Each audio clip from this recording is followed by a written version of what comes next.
Halo semuanya, jumpa lagi dengan saya Rahel dalam Gracia Community Online Experience kita hari ini. Senang sekali rasanya dapat menyapa Anda semuanya pada hari ini. Dan saya mengucapkan terima kasih untuk kita semuanya, baik Anda yang Kristen maupun Anda yang bukan Kristen yang sedang menyaksikan tayangan ini. Saya ucapkan selamat bergabung. Kita di sini dengan berbagai macam latar belakang akan belajar bersama-sama mengenai kehidupan ini. Dan juga nilai-nilai yang telah Tuhan Yesus ajarkan kepada kita semua yang dikasihinya di dunia ini. Dan sekedar informasi, Gracia Community Purwokerto sudah mengadakan ibadah secara onsite dan tentunya dengan protokol kesehatan yang ketat.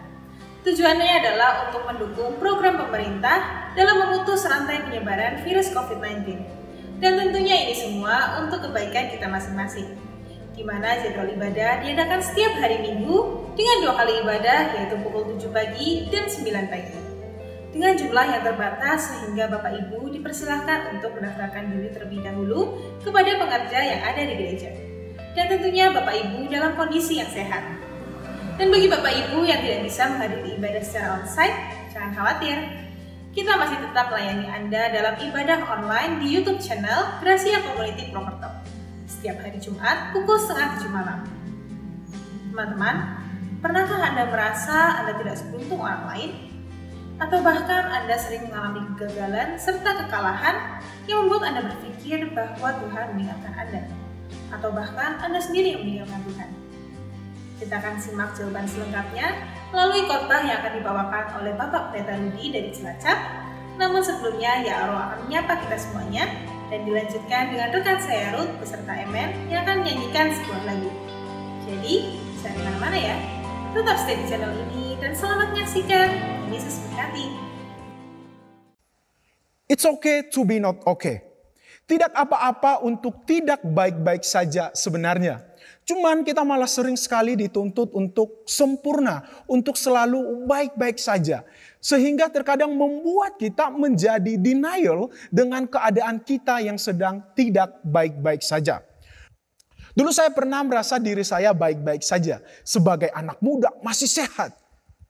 Pas lagi iseng-iseng tes darah, ternyata hasilnya darah saya tensinya itu cukup tinggi. Kemudian gulanya rendah. Ada yang tidak beres ternyata di dalam diri saya. Mungkin Bapak Ibu, Bro and Sis juga pernah punya pengalaman yang seperti itu. Merasa baik-baik saja, merasa sehat-sehat saja, tetapi ternyata tidak. Misalnya saat check up, ternyata ada yang tidak beres di dalam dirinya. It's okay to be not okay. Tidak apa-apa untuk tidak baik-baik saja. Karena terkadang Tuhan tuh bekerja di sana. Menyatakan karyanya melalui hal itu. Dan inilah yang terjadi pada saat Yesus berjumpa dengan Lewi si pemungut cukai dan orang Farisi di dalam Lukas 5 ayat 27 sampai 32. Dalam tradisi Yahudi, pemungut cukai dianggap sebagai pengkhianat, public enemy. Sehingga sedikit sekali orang yang mau bergaul dengan dia. Ditolak oleh masyarakat. Dianggap sebagai orang berdosa. Jadi jelas orang ini, Lewi si pemungut cukai ini tidak baik-baik saja. Namun justru Yesus malah mau berurusan dengannya. Datang, bahkan makan bareng dengannya. Dan pada akhirnya Lewi menjadi murid Yesus. Tetapi berbeda dengan orang Farisi dan ahli Taurat. Mereka merasa diri mereka sehat, merasa baik-baik saja, sehingga mereka merasa tidak membutuhkan Tuhan di dalam kehidupan mereka. Dua tipe orang yang sebenarnya sama-sama sakit, cuman yang satu tidak merasa sakit. Malahan dia menyinyir orang lain yang sebenarnya sakit sama seperti dia.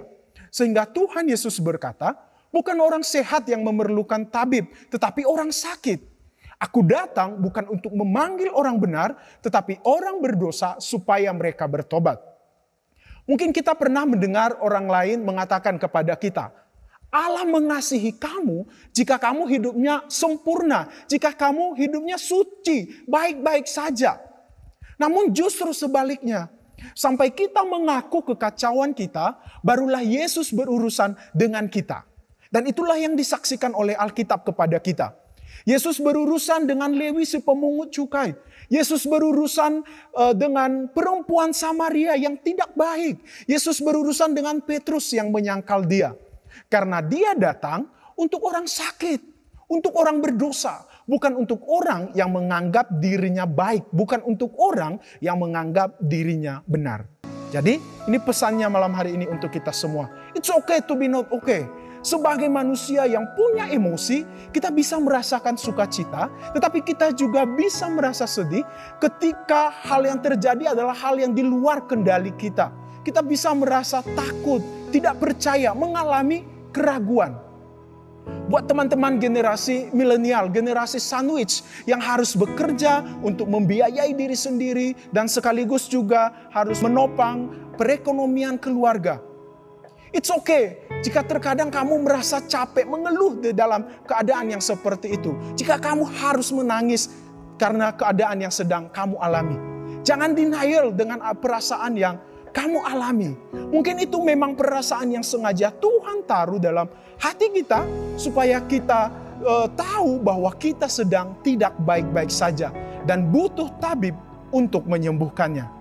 Buat Anda yang sedang tidak baik-baik saja saat ini, mungkin ini waktu yang tepat untuk datang dan terus mendekatkan diri kepada Sang Penyembuh tersebut, yakni Tuhan Yesus. Sungguh, Tuhan yang berarti bagi hidup kami, Tuhan. Jiwa kami merindukanmu, Yesus.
Hatiku, ku rindu mengenal.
Terima kasih kepada Tante dan Pak Yason yang sudah mempercayakan kebenaran firman Tuhan untuk kita pelajari bersama-sama. Kita sama-sama belajar Bapak Ibu ya, saya juga belajar lewat kebenaran firman Tuhan yang sudah saya persiapkan. Saya belajar terlebih dulu bagaimana hidup sebenarnya di dalam Kristus itu. Bapak Ibu Saudaraku, saya punya kakak yang ada di Lumajang dan tadi malam saya beberapa tahun yang lalu pernah ke sana. Dan tepat rumahnya itu di lereng gunung itu. Jadi memang situasinya sangat mencekam, gelap gulita dan penuh dengan abu. Tetapi untuk sementara aman buat keluarga kakak saya. Nah Bapak Ibu dan Saudaraku, kita mengucap syukur seperti yang tadi Tante katakan kepada kita. Ketika Tuhan memberikan kesempatan kepada kita, mari Bapak Ibu dan Saudaraku, kita pergunakan dengan sebaik-baiknya kesempatan itu. Amin. Kita belajar kebenaran firman Tuhan pada pagi hari ini tentang ditinggal Tuhan. Kita buka di dalam 2 Tawarik 24, ayat yang ke-20 sampai dengan 24. 2 Tawarik 24, ayat 20 sampai dengan 24, saya akan bacakan buat Bapak Ibu dan Saudaraku. 2 Tawarik 24 ayat 20 sampai dengan 24. Lalu Roh Allah menguasai Zakaria, anak Imam Yoyada. Ia tampil di depan rakyat dan berkata kepada mereka, beginilah firman Allah. Mengapa kamu melanggar perintah-perintah Tuhan sehingga kamu tidak beruntung? Oleh karena kamu meninggalkan Tuhan, Ia pun meninggalkan kamu. Tetapi mereka mengadakan persepakatan terhadap dia dan atas perintah raja mereka melontari dia dengan batu di pelataran rumah Tuhan. Raja Yoas tidak mengingat kesetiaan yang ditunjukkan Yoyada, ayah Zakaria itu, terhadap dirinya. Ia membunuh anak Yoyada itu yang pada saat kematiannya berseru, semoga Tuhan melihatnya dan menuntut balas. Pada pergantian tahun tentara Aram maju menyerang Yoas dan masuk ke Yehuda dan Yerusalem. Dari bangsa itu semua pemimpin habis dibunuh mereka. Dan segala jarahan dikirim mereka kepada raja negeri Damsik. Walaupun tentara Aram itu datang dengan sedikit orang, namun Tuhan menyerahkan tentara yang sangat besar kepada mereka. Karena orang Yehuda telah meninggalkan Tuhan, Allah nenek moyang mereka. Demikianlah orang Aram melakukan penghukuman kepada Yoas. Amin. Saudaraku yang dikasihi Tuhan, cukup tragis sebenarnya.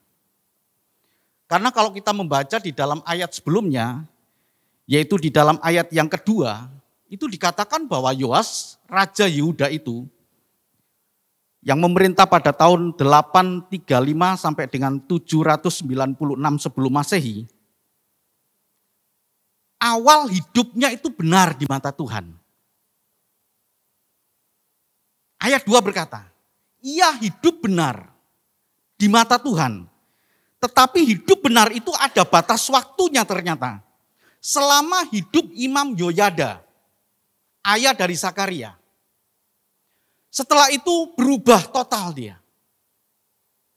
Dia berpaling dan meninggalkan Tuhan. Dan firman Tuhan tadi berkata, teguran Tuhan kepada Yoas. Karena engkau melanggar perintah-perintah Tuhan dan meninggalkan Allah, maka Tuhan meninggalkan Raja Yoas dan orang-orang Yehuda. Saya sangat paham Bapak Ibu Saudaraku yang kasih Tuhan, bahwa Allah kita adalah Allah yang maha hadir, Allah yang Immanuel, Allah yang beserta kita. Tapi saya tidak ingin Bapak Ibu punya pengertian yang salah tentang kehadiran Tuhan. Enggak mungkinlah kita ditinggal oleh Tuhan. Kita belajar. Allah yang maha hadir itu, Allah yang Immanuel itu, Allah yang menyertai kita, meninggalkan kita. Ketika kita meninggalkan Allah, Walaupun dia adalah Allah omnipresent, Allah yang maha hadir, bukan berarti terus Allah itu selalu beserta dengan kita ketika kita hidup tidak benar di mata Tuhan.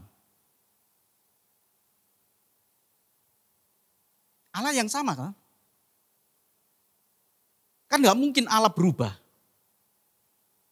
Allah yang disembah oleh orang-orang Yehuda pada saat itu adalah Allah yang sama yang hari ini juga kita sembah.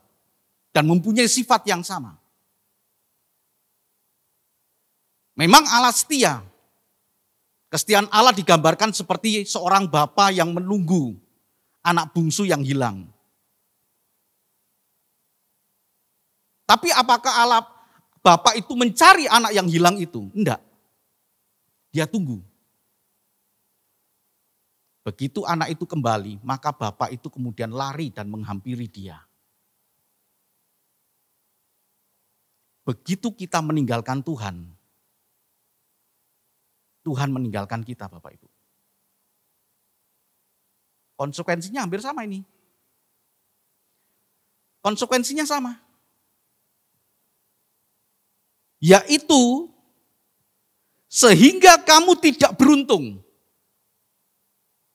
Teguran yang disampaikan oleh imam besar Zakaria, meninggalkan Tuhan, itu sama artinya ditinggal oleh Tuhan.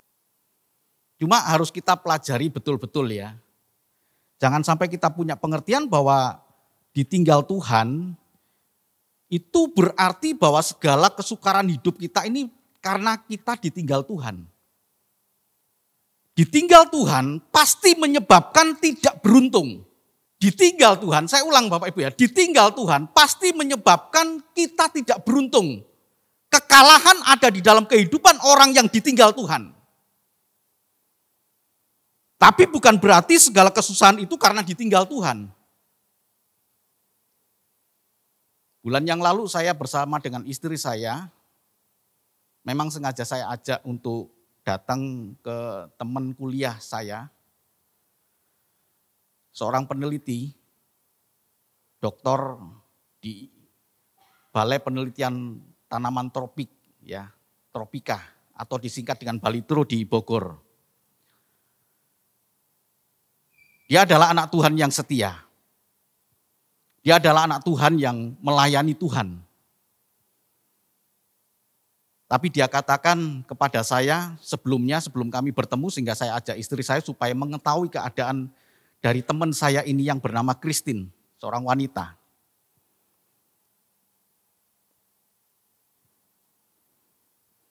Dia katakan kepada saya sebelumnya, Om, dia panggil saya Om ya. Saya putus asa Om. Saya capek menjalani kehidupan ini. Karena dia punya mata, itu kering. Tuhan ciptakan kita ini luar biasa ya. Mata kita tanpa kita suruh sudah bisa buka nutup gitu. Karena memang ada pelembabnya, ada cairannya. Tapi ini anak Tuhan, matanya kering. Kalau sudah kumat gitu ya, merahnya luar biasa. Dan dia katakan kepada saya, 15 tahun saya jalani seperti ini dan saya sudah lelah. Apakah dia ditinggal Tuhan? Saya ajak istri saya, kemudian ketemulah kami ngobrol. Tapi di akhir dari pembicaraan itu dia katakan hal yang luar biasa. Kalau saya tidak ada Tuhan, saya sudah putus asa. Dan kemudian saya berkata kepada dia, Tuhan izinkan kesukaran yang besar ini supaya engkau bisa melihat kuasa Tuhan dan melayani Dia. Malam itu ketika kami bertemu, dia khotbah pertama kali. Di Zoom, lewat Zoom, dia khotbah pertama kali. Saya hadir di rumah dia, ya, dan kemudian kami pisah karena dia, itulah cara Tuhan. Engkau akan dipakai dalam kelemahanmu oleh Tuhan. untuk membuat cairan mata dia, itu bukan sembarangan dari cairan seperti Instu atau apa itu Bapak. Tapi dari darah dia, serumnya diambil. Dan dia harus ke Jakarta, oleh profesor di Jakarta itu kemudian dia dibuatkan sirum dan kemudian ditetesi di mata itu. Baru kemudian bisa seperti aktivitas kembali. Tapi kalau sudah kering lagi, sakitnya luar biasa. Apakah ditinggal Tuhan? Banyak kesukaran-kesukaran hidup kita yang bukan berarti saya meninggalkan Tuhan maka saya mengalami kesukaran hidup. 4 minggu yang lalu saya ke Surabaya. Saya berjumpa dengan seorang pendeta, mungkin Tante juga mengenal, jadi Bapak keluarga dari Bapak Pendeta Samuel yang ada di Pandaan ya, kota kecil. 4 bulan yang lalu anaknya meninggal. Karena tidak sempat datang, maka saya baru datang beberapa minggu yang lalu. Saya datang ke sana untuk memberikan kekuatan kepada keluarga ini. Setelah anaknya meninggal, cucunya mengalami kanker.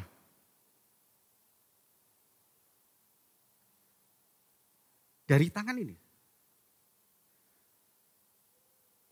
Sebesar kepala Bapak Ibu. Dan kemudian dipanggil Tuhan juga. Mari coba kita lihat, kita renungkan. Apakah kesukaran-kesukaran ini karena kita meninggalkan Tuhan? Kalau di dalam 2 Tawarikh 24 tadi dikatakan bahwa Yoas itu betul-betul meninggalkan Tuhan, maka akan terjadi kesukaran hidup, kekalahan hidup yang disebabkan karena dia meninggalkan Tuhan. Jadi Bapak Ibu Saudaraku,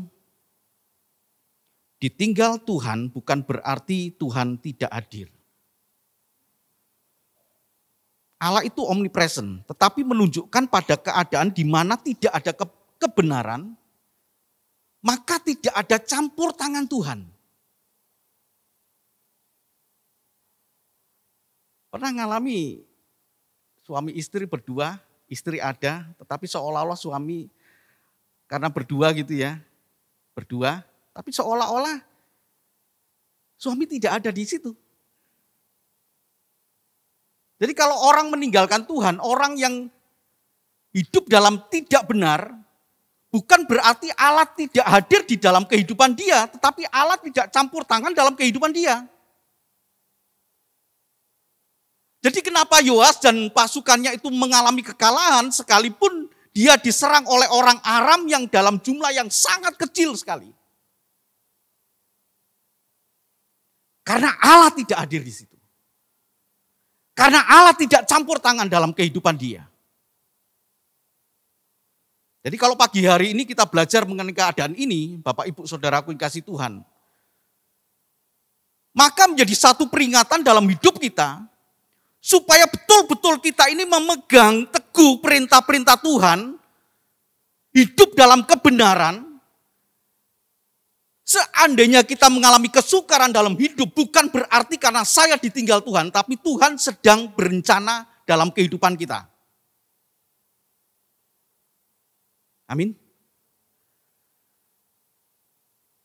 Ya, masa-masa pandemi ini kan luar biasa ya Bapak Ibu ya. Saya punya jemaat. Jadi pada waktu masa-masa pandemi itu saya mencoba memberikan pelayanan kepada jemaat yang tengah dalam keadaan positif COVID. Saya telepon. Ada yang sakit jantung ya, ada yang sakit jantung kena COVID itu, kemudian megap-megap. Perlu apa Pak? Saya pingin makanan Pak. Pingin makanan apa? Saya pingin soto. Saya belikan Bapak Ibu. Saya antar sampai di rumah sakit dan kemudian saya video call dengan dia, saya serahkan kepada pihak rumah sakit untuk diantar di kamar yang tempat dia. Dan ada satu keluarga juga yang tidak sempat makan atas permintaan dia, jadi dia minta buah anggur, saya belikan. Tapi belum sempat dimakan, dia sudah dipanggil Tuhan. Sebelumnya suami dia meninggal. Apakah keadaan-keadaan semacam ini kemudian kita mengatakan saya ditinggal Tuhan? Yang saya khawatirkan adalah perasaan kita merasa ditinggal Tuhan ketika Bapak Ibu masuk ke dalam keadaan yang begitu sukar. Dan kemudian berkata, Tuhan sudah meninggalkan saya. Padahal tidak demikian. Ini yang berbahaya. Karena kita tidak menyadari bahwa Allah itu hadir dalam hidup kita. Dan kemudian kita berkata, Tuhan sudah meninggalkan saya. Kenapa bisa berkata demikian? Karena saya mengalami keadaan yang begitu sukar dan tidak pernah selesai. Dan kemudian saya berkata, Tuhan sudah meninggalkan saya. Saya kalau mau cerita tentang diri saya sendiri Bapak Ibu, saya kecelakaan tahun 97. Sampai dengan sekarang Tante, setiap hari keluar darah ini. Ini bagian ini karena dulu retak ya patah, kemudian kalau saya udah ya nggak tahu dalam keadaan apa gitu ya, tiba-tiba kemudian ini netes ini darah. Karena udah terasa. Setiap hari Bapak Ibu. Apakah kemudian saya berkata bahwa Allah meninggalkan saya? Kalau sampai saya punya perasaan demikian, maka saya sedang menyangkal dia sebagai Allah Immanuel, Allah yang beserta dengan kita. Dan itu bisa melemahkan iman percaya saya Bapak Ibu. Bapak Ibu, saudaraku yang kasih Tuhan, kita percaya bahwa Allah Maha Hadir, amin. Jadi dalam kesukaran hidup Bapak Ibu saudaraku yang kasih Tuhan, kita percaya bahwa Allah itu selalu beserta dengan kita. Kecuali kalau Bapak Ibu meninggalkan dia dan kemudian dia meninggalkan Bapak Ibu. Beda keadaan itu. Allah sedang meninggalkan karena kita meninggalkan dia. Tapi kalau Bapak Ibu setia kepada Tuhan, dijamin bahwa Allah menyertai kita. Seandainya kita mengalami kesukaran hidup, percaya dan yakin bahwa Allah memberikan kekuatan kepada kita. Sama dengan teman saya tadi. Ya, Mbak Christine tadi itu. Bagaimana mata dia. Lalu dia katakan memang sering dengan saya itu belajar Alkitab Bapak Ibu. Karena mereka nggak bisa baca. Dia nggak bisa baca. Karena nggak bisa melihat. Bukan berarti buta. Jadi kalau dia melihat seseorang itu kabur. Sekarang bagaimana dia bisa belajar kemudian menyampaikan kebenaran firman Tuhan karena dia mau dipakai Tuhan dalam keadaan kelemahan tubuhnya ini. Saya katakan kepada dia waktu dengan istri saya, wah Tuhan berencana luar biasa terhadap diri kamu. Maju terus, layani Tuhan. Engkau tidak ditinggal Tuhan. Tuhan tidak meninggalkan engkau. Tapi Tuhan sedang punya rencana dalam kelemahan hidup anak Tuhan ini. Nah Bapak Ibu Saudaraku, mari coba kita lihat ya bagaimana Tuhan itu meninggalkan umatnya ketika mereka meninggalkan Allah. Kita buka dalam Yeremia 29. Ayat ini ayat yang sudah populer, ayat yang sudah terkenal ya.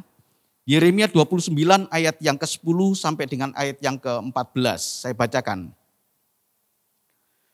Supaya kita punya pengertian yang benar tentang ayat ini ya. Jadi Allah punya rancangan masa depan kepada kita. Tapi konteksnya tidak kita tahu. Konteksnya demikian. Yeremia 29 ayat 10 sampai dengan ayat yang ke-14. Sebab beginilah firman Tuhan. Apabila telah genap 70 tahun bagi Babel, barulah aku memperhatikan kamu. Aku akan menepati janjiku itu kepadamu dengan mengembalikan kamu ke tempat ini. Sebab aku ini mengetahui rancangan-rancangan apa yang ada padaku mengenai kamu. Demikianlah firman Tuhan, yaitu rancangan damai sejahtera dan bukan rancangan kecelakaan untuk memberikan kepadamu hari depan yang penuh harapan. Dan apabila kamu berseru dan datang untuk berdoa kepadaku, maka aku akan mendengarkan kamu. Apabila kamu mencari aku, kamu akan menemukan aku. Apabila kamu menanyakan aku dengan segenap hati, aku akan memberi kamu menemukan aku. Demikianlah firman Tuhan. Dan aku akan memulihkan keadaanmu dan akan mengumpulkan kamu dari segala bangsa dan dari segala tempat kemana kamu telah kucerai-beraikan. Demikianlah firman Tuhan. Dan aku akan mengembalikan kamu ke tempat yang dari mana aku telah membuang kamu. Amin. Ayat yang sering Bapak Ibu hafalkan di dalam ayat yang ke-11. Sebab aku ini mengetahui rancangan-rancangan apa yang ada padaku mengenai kamu. Demikianlah firman Tuhan, yaitu rancangan damai sejahtera dan bukan rancangan kecelakaan. Mereka dibuang. Karena mereka meninggalkan Tuhan, maka Tuhan meninggalkan mereka. Pengertian Tuhan meninggalkan mereka adalah Tuhan memberikan kepada mereka kekalahan yang cukup berat. Karena mereka beralih menyembah kepada Baal-Baal yang bukan Allah. Mereka meninggalkan Tuhan, maka Tuhan meninggalkan mereka. Dan firman Tuhan tadi berkata, kalau sudah 70 tahun lamanya genap, aku akan memulihkan kamu. Tapi dengan syarat itu. Dengan syarat, apabila kamu berseru dan datang untuk berdoa kepadaku, apabila kamu mencari aku, maka aku akan mengembalikan engkau. Bapak, Ibu, dan saudaraku, kemudian mereka mengalami keadaan yang paling parah. Jadi masa 70 tahun adalah masa kegelapan yang luar biasa yang dialami oleh orang-orang Yehuda. Pada tahun 586 sebelum Masehi, Yerusalem hancur lebur. Tapi kemudian dipulihkan oleh Tuhan ketika mereka kemudian punya hati kembali kepada Allah. Mereka meninggalkan Tuhan, maka Tuhan pun juga meninggalkan mereka. Jadi pengertian Tuhan meninggalkan mereka, itu Tuhan tetap ada di dalam mereka, tapi tidak campur tangan dalam kehidupan mereka. Sama seperti tadi suami istri kalau ada satu konflik, mereka berada dalam satu ruangan, tapi seolah-olah suami itu tidak ada di tempat itu. Pernah merasakan itu Bapak Ibu? Pernah Bapak Ibu merasakan seperti ditinggal Tuhan? Ketika Bapak Ibu hidup tidak benar, maka Bapak Ibu kehilangan damai sejahtera. Tapi kalau Bapak Ibu setia, Bapak Ibu setia kepada Tuhan dan kemudian mengalami keadaan-keadaan buruk, sekali lagi Tuhan sedang memakai Bapak Ibu dengan proyek yang begitu besar.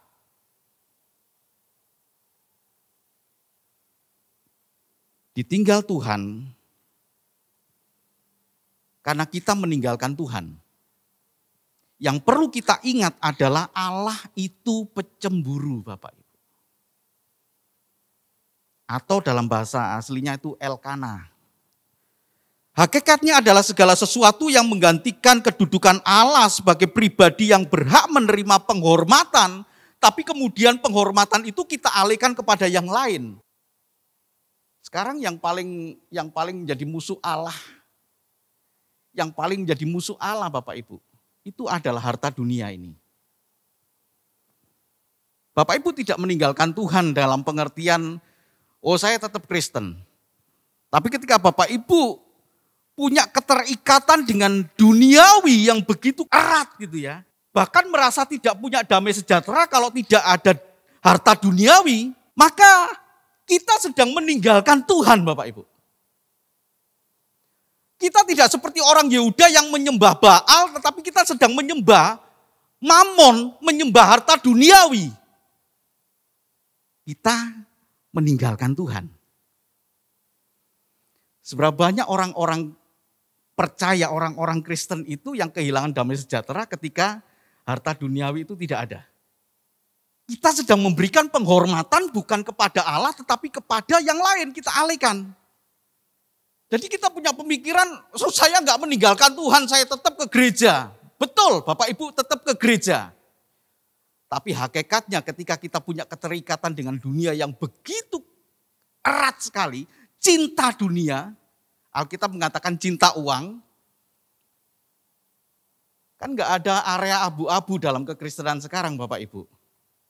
Mau hitam atau mau putih. Allah sendiri berkata, Tuhan Yesus sendiri berkata, pilih dong, Allah apa Mamon? Kan nggak mungkin Allah dan Mamon. Kalau engkau punya dua cinta itu nggak mungkin, karena pasti engkau membenci salah satu. Bagaimana? Apakah kita meninggalkan Tuhan?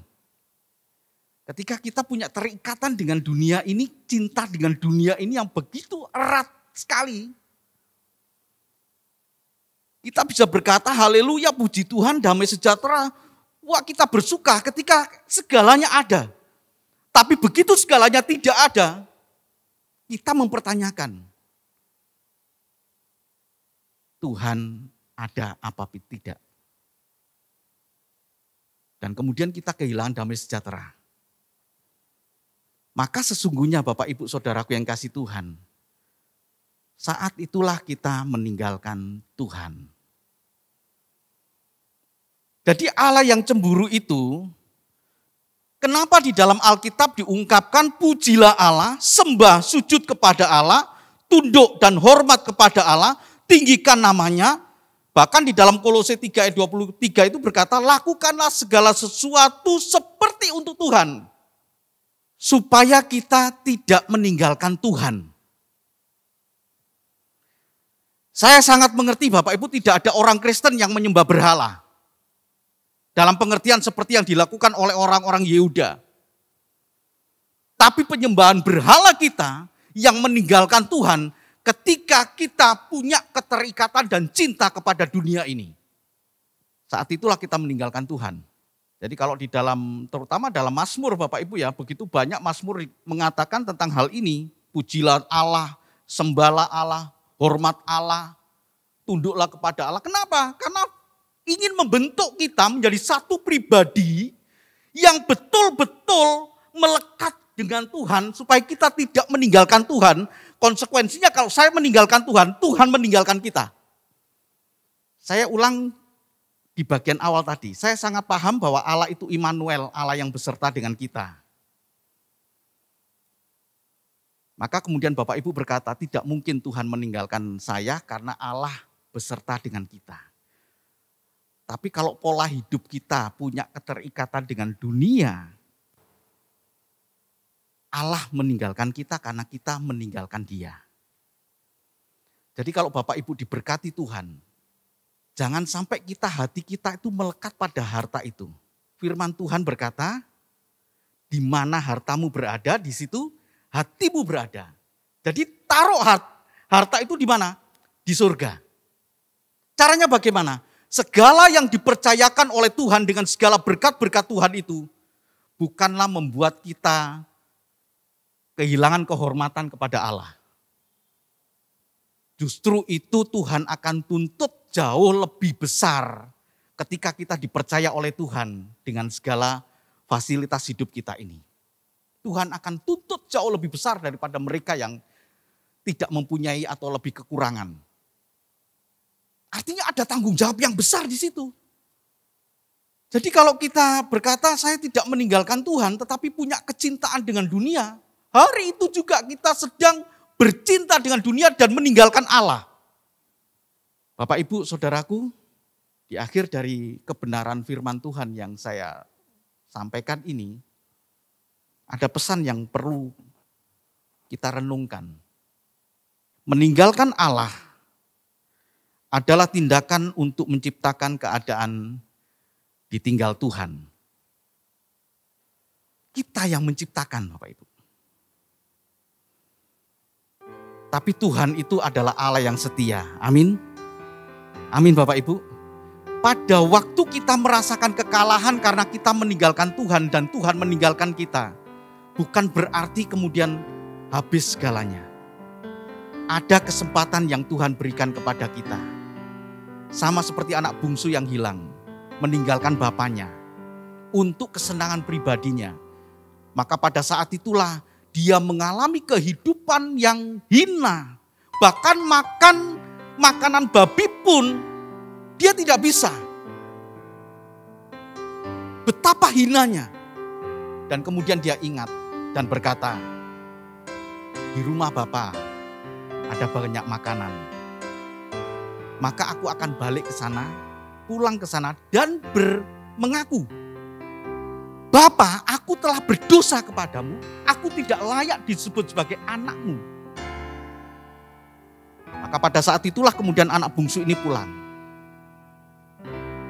Dan dipulihkan keadaannya. Bapak, Ibu, dan saudaraku, mungkin hari-hari ini adalah tantangan iman percaya kita. Dan kita merasa tidak meninggalkan Tuhan, padahal kita sedang meninggalkan Tuhan. Oleh karena kita sedang terpaut dengan harta duniawi yang menjadi berhala kita. Maka Tuhan melawat kita untuk kita kembali kepada Dia dan memiliki kecintaan yang lebih erat lagi kepada Dia. Pujilah Allah, sembah sujud kepada Allah, tunduk dan hormat kepada Allah, tinggikan namanya. Bahkan firman Tuhan berkata, lakukanlah segala sesuatu seperti untuk Tuhan, bukan untuk manusia. Pada waktu kita memperlakukan orang lain, kita lakukan seperti untuk Tuhan. Dengan cinta yang tulus, dengan kasih yang tulus seperti untuk Tuhan. Supaya kita tidak meninggalkan Tuhan. Supaya kita tidak mengalami kekalahan. Supaya kita mengalami hidup beruntung. Sebab ketika kita meninggalkan Tuhan dan Tuhan meninggalkan kita, ada satu kepastian, kekalahan, dan ketidakberuntungan hidup akan ada di dalam kehidupan kita. Tuhan memberkati. Amin. Kami bersyukur kepada Engkau ya Bapa. Engkau melawat kami lewat kebenaran firman-Mu Tuhan. Bahwa ketika kami meninggalkan Engkau Tuhan, maka Engkau meninggalkan kehidupan kami Tuhan. Dan ini menjadi satu peringatan, teguran bagi kami semua yang ada pada saat ini Tuhan. Agar kami tidak mengalami kekalahan dalam hidup ini.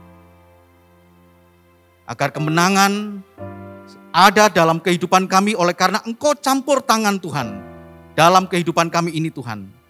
Terima kasih ya Bapa. Terima kasih Tuhan. Kami bersyukur kepada Engkau Tuhan. Engkau memberkati kami, Engkau melindungi kami, dan Engkau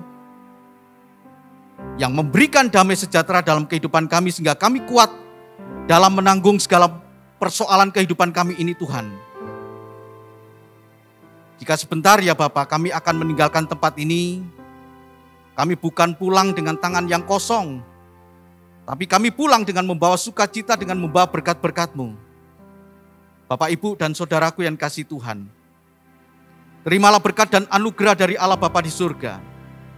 Kasih dan cinta Tuhan kita Yesus Kristus, anaknya yang tunggal. Penghiburan kekuatan dari kuasa Roh Kudus menyertai kita mulai saat ini, esok, bahkan sampai Maranatha Tuhan Yesus datang menjemput kita. Dia Allah yang beserta kita. Dia Allah yang mengasihi kita. Dia Allah yang memberikan pengampunan kepada kita ketika kita datang kembali kepada Dia. Dia Allah yang memberkati. Dia Allah yang melindungi. Dia juga Allah yang menyinari kita dengan wajah-Nya dan memberikan kepada kita kasih karunia. Dia Allah yang menghadapkan wajah-Nya kepada kita dan memberikan damai sejahtera. Terima kasih ya Bapa, terima kasih. Kami serahkan kehidupan kami ini sepenuhnya ke dalam kuasa Engkau Tuhan. Dan di dalam nama Tuhan kami Yesus Kristus, Tuhan dan Juru Selamat kami sudah berdoa dan mengucap syukur. Semua yang percaya mengatakan, amin. Tuhan Yesus memberkati. Terima kasih kepada Bapak Pendeta Rudi untuk renungan firman Tuhan yang telah mengingatkan dan menguatkan kita semuanya. Dan untuk seluruh rekan saya, all tim GCC Purwokerto, terima kasih untuk pelayanannya pada hari ini. Salam kompak dan sehat selalu. Dan saya mengucapkan terima kasih untuk Bapak Ibu yang telah dengan setia dalam memberikan persembahan. Kiranya Tuhan Yesus memberkati apa yang menjadi usaha dan pekerjaan Bapak Ibu saudara semuanya. Dan bagi Bapak Ibu yang rindu untuk memberikan persembahan, bisa langsung mentransfer melalui nomor rekening yang telah tertera di layar Anda, atau bisa langsung ke kotak persembahan yang telah tersedia di gereja, bertemu dengan pekerja yang ada di gereja. Nah teman-teman, jangan lupa ya, tetap kita patuhi protokol kesehatan yang ada dengan kita memakai masker saat harus berada di dalam rumah, mencuci tangan dengan sabun, dan menghindari kerumunan. Lindungi diri Anda, keluarga, dan Indonesia. Saya Rahel, sampai jumpa dalam online experience kita Jumat depan. Tuhan Yesus memberkati.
Mari beri tepuk tangan buat Tuhan kita, Bapak.